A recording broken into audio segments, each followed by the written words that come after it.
कि ये जो फलाए आम के 215 इंस्टीट्यूशन स्कूल्स को टेक ओवर किया, ये जम्मू कश्मीर के जो तालीमी इदारे हैं, जो यहाँ के हमारे इंस्टीट्यूशंस हैं, जो हमारी यहाँ की सकाफत है, उस पर एक और हमला है।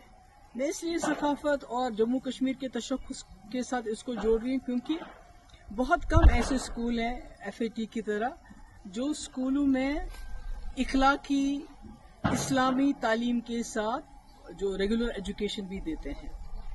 मतलब कोई आप किसी स्कूल का नाम नहीं ले सकते हैं जहाँ पर ये बैलेंस मेंटेन होता हो। और इन स्कूलों में से बहुत ही नामवर शख्सियत उभरी हैं और इसके साथ हज़ारों के तादाद में, मेरे ख्याल में कोई 50-60 हज़ार तो स्टूडेंट्स हैं, टीचर्स हैं, फैमिलीज़ हैं जो जुड़ी हुई हैं। तो इस तरह से इसको इसको टेक ओवर करना, पहले तो जमात इस्लामी के तमाम एसेट्स को टेक ओवर किया गया, उन पर बैन लगाई गई। पर तभी उम्मीद थी कि यहाँ एक चुनी हुई सरकार आएगी, इलेक्शन होंगे, तो शायद ये जो हम पे ताबड़तोड़ हमले हो रहे हैं हमारे तशख्खुस पे, हमारे हर इदारे पे, तो कहीं ना कहीं उसको वो रोकने में कामयाब हो जाएंगे। और शायद यही वजह है कि लोगों ने नेशनल कॉन्फ्रेंस को तकरीबन 50 सीटें दी। पार्लियामेंट में 3 मेंबर पार्लियामेंट दिए लद्दाख को लेके।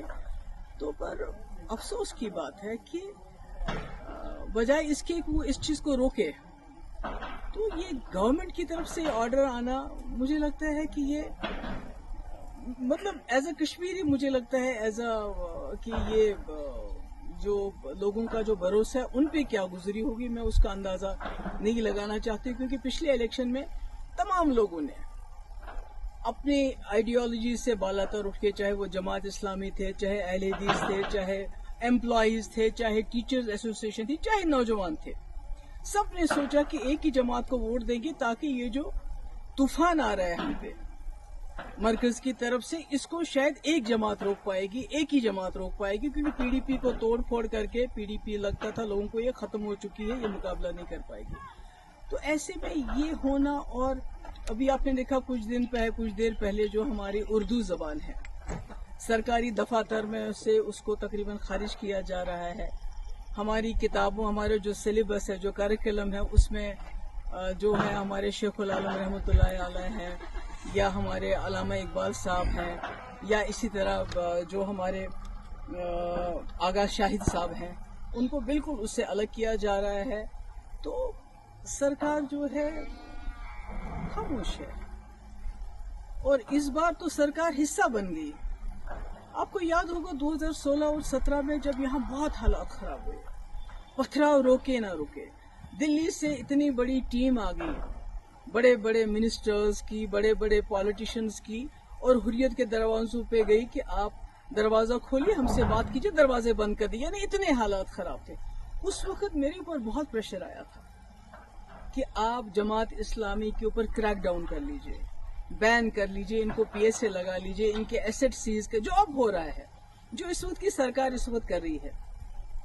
मगर मैंने सोचा कि अगर मैं अपने ही लोगों पे बिला वजह इस किस्म की कार्रवाई, या तो कोई सबूत हो कि भाई इस वक्त ये कुछ ऐसा कर रहे हैं तो आप कोई एक्शन लोगे, मगर सिर्फ इनकी आइडियोलॉजी की वजह से किसी ने जाके दिल्ली में चुगली खाई थी कि भाई वहाँ जो भी कुछ कर रहे हैं वो जमात इस्लामी के लोग कर रहे हैं, जो पथराव हो रहा है, जो मुल्क के मुखालिफ जो मुहिम चल रही है, वो सब जमात इस्लामी। तो मैंने उस वक्त स्टैंड लिया, जैसे मैंने कुठवा में स्टैंड लिया।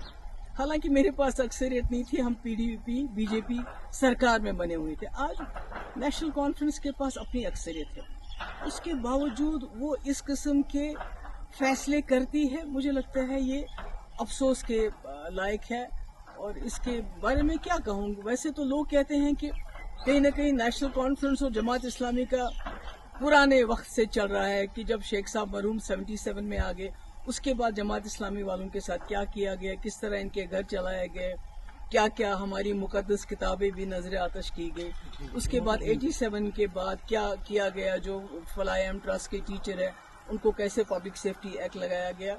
और आज 2025 में अब इनके जो स्कूल थे, जो लोगों के गरीब लोगों को, गरीब बच्चों को, क्योंकि आपने देखा कि सरकारी स्कूलों में जो चीज़ कमी है वो ये स्कूल पूरी करते थे, जिनका कोई नहीं होता था और कम फीस लेके ये तालीम देते थे।